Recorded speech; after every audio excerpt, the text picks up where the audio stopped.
আসসালামু আলাইকুম ভিউয়ার্স। আজকে আমি খুব সহজেই প্রেসার কুকারে সবজি খিচুড়ি রান্না করে দেখাবো। এখানে আমি কিছু সবজি নিয়ে নিয়েছি আর নিয়েছি টমেটো, গাজর, আলু, লেটুস পাতা, মসুরের ডাল এবং চাল। আমি চালগুলোকে ধুয়ে নিয়েছি। এবার আমি চালগুলোকে প্রেসার কুকারের মধ্যে দিয়ে দিচ্ছি। দিয়ে দিচ্ছি মসুর ডাল। আমি ডালটা আগে থেকে ভালো করে ধুয়ে নিয়েছিলাম।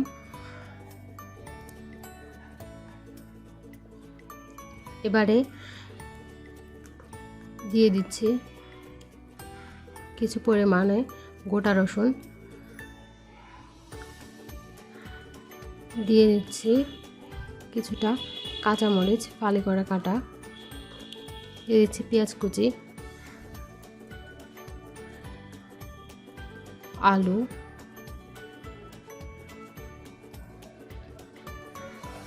গাজর,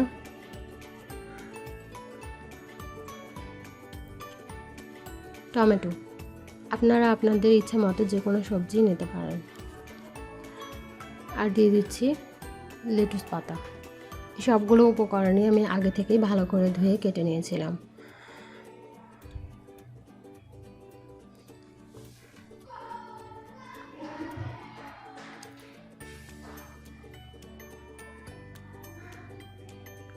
দিয়ে দিচ্ছি কয়েকটা দারুচিনি এবং 3টে তেজপাতা আমি এভাবে কেটে নিয়েছি মাঝখানে।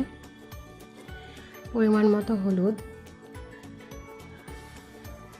কিছু পরিমাণ শুকনো মরিচের গুঁড়ো,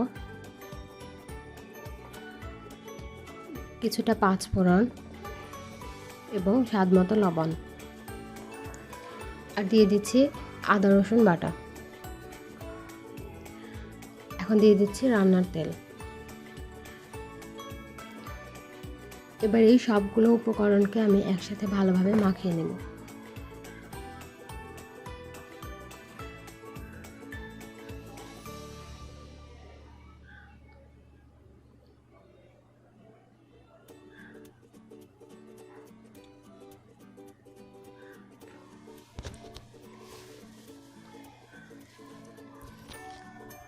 আমার মাখানো হয়ে গেছে।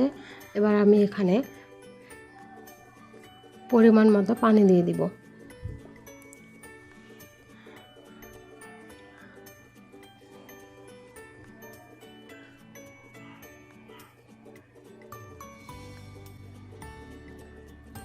হয়ে গেছে। এবার আমি প্রেসার কুকারের ঢাকনিটা লাগিয়ে এটা চুলাতে বসিয়ে দেব। চুলাটা জ্বালিয়ে দিয়েছি। আমার এটা হয়ে গেছে। আমি এখানে 3 থেকে 4টা শীষ দিলে হবে। আপনারাও চেষ্টা করবেন 3 থেকে 4টা শীষ দেওয়ার, তাহলে হয়ে যাবে। এবার আমি ঢাকনা খুলে আপনাদের দেখাচ্ছি।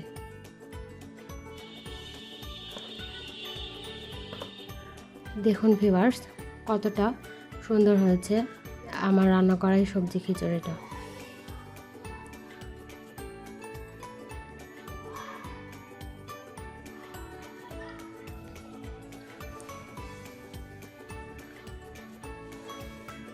এটা এখনো গরমে আছে।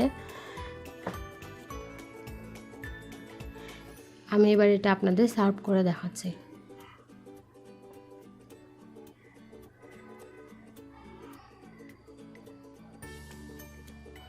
দেখুন ভিউয়ার্স, কতটা সুন্দর আর পারফেক্ট হয়েছে আমার এই সবজি খিচুড়িটা। এটা দেখতে যেমন সুন্দর, খেতেও ঠিক তেমনই সুস্বাদু।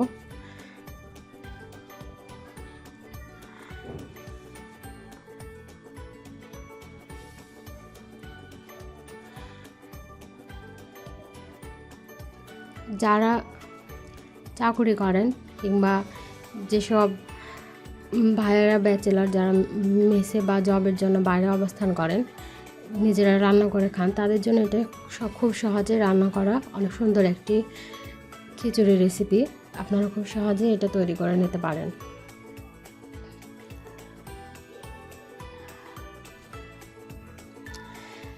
তো ভিউয়ার্স, আমার ভিডিওটি যদি আপনাদের ভালো লাগে তাহলে আমার চ্যানেলটি অবশ্যই সাবস্ক্রাইব করবেন এবং আমি সম্পূর্ণভাবেই আপনাদের মধ্যে একজন নতুন সদস্য। আমার চ্যানেলটা রিসেন্টলি আমি শুরু করেছি, তো আমি আশা করছি একটা সাবস্ক্রাইব তো আমি পাওয়ার আশায় রাখছি। তো যদি আমার ভিডিওটি আপনাদের ভালো লাগে তাহলে আমার চ্যানেলটি অবশ্যই সাবস্ক্রাইব করবেন আর পাশে থাকা বেল আইকনটি প্রেস করে রাখবেন, যাতে আমার সামান্য চেষ্টার কিছু নতুন নতুন রেসিপি আপনাদের কাছে আমি পৌঁছে দিতে পারি। আর সাথে আমার ভিডিওটি আপনাদের ভালো লাগলে অবশ্যই আপনার বন্ধুবান্ধবদের মাঝে শেয়ার করবেন এবং আমার রেসিপিটি কেমন লাগলো এটা কমেন্ট করে জানিয়ে দেবেন।